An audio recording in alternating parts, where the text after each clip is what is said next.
ہجر کی آیت نمبر 19 سے یہ سوال ہے حضور. آیت یہ ہے کہ اعوذ باللہ من الشیطان الرجیم بسم اللہ الرحمن الرحیم الا من استرک السمع. پچھلی آیت میں بھی پڑھ دوں حضور.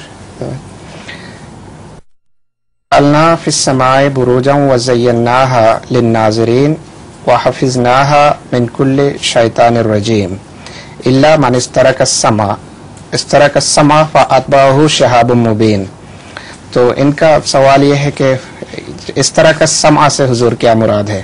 کہ چوری سے کوئی بات سننا یا استرک السمع سے مراد تو یہ ہے کہ جو اللہ تعالیٰ کی باتوں پر دھیان دے کے چوری کرتا ہے، کوشش کرتا ہے کہ خدا تعالیٰ کی بات راز معلوم ہو جائے، اس کے پیچھے شہاب مبین لگ جاتا ہے.